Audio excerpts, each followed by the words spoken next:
सही साबित हुआ। महाराष्ट्र के लिए मानसून की बरसात इसलिए भी बड़ा संकट बनी हुई है क्योंकि पहले राज्य पर तूफान की मार पड़ी और फिर मानसून पूर्व बरसात ने भी झीलों और नदियों को पहले ही लबालब कर दिया। अब मौसम विभाग ने राज्य के कई जगहों में ऑरेंज अलर्ट तक जारी किया है, जिनमें रत्नागिरी, रायगढ़, कोल्हापुर, पालघर और पुणे जैसे शहर शामिल हैं। ऑरेंज अलर्ट तब जारी होता है जब लोगों को खराब मौसम से निपटने के लिए सावधान रहने को कहा जाता है। मौसम वैज्ञानिकों की माने तो मुंबई के कई इलाकों में रात भर खूब बारिश हुई।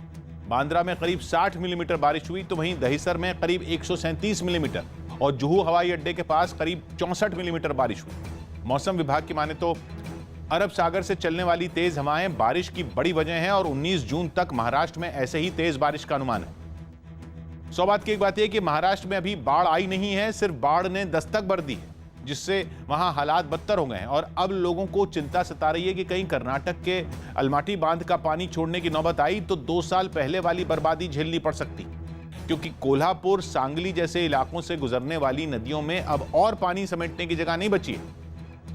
तूफान का कहर झेल चुके गुजरात में अब जोरदार बारिश आफत बनकर बरस रही है। मानसून के दस्तक देने के साथ ही गुजरात के कई जिलों में भारी बारिश शुरू हो गई, जिससे वहां बहने वाली नदियां उफान पर आ गईं और उनका पानी सैलाब की शक्ल में रिहायशी इलाकों के अंदर घुस गया।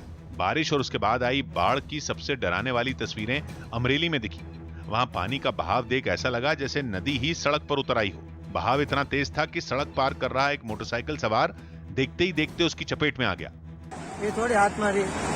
हालांकि आसपास मौजूद लोगों ने किसी तरह उसकी जान तो बचा ली, लेकिन उसकी मोटरसाइकिल पानी में ही बह गई। बहाव इतना तेज था कि भारी भरकम मोटरसाइकिल किसी तिनके की तरह लहरों में समा गई।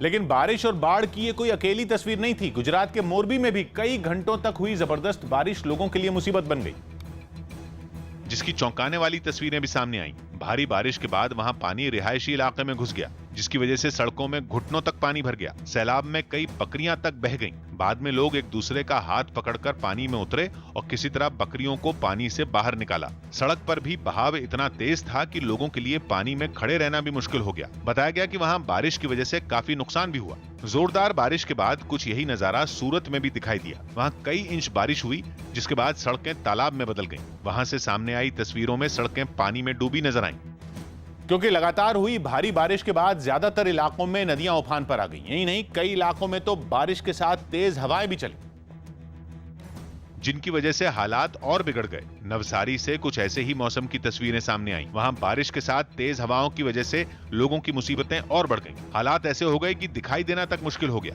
सड़क पर पानी की ऐसी लहरें नजर आईं जैसे वहां कोई समंदर ही सड़क पर उतर आया हो।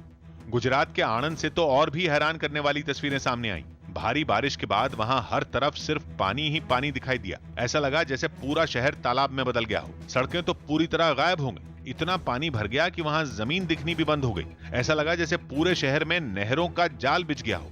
लोगों की दुकानों और मकानों में भी पानी घुस गया।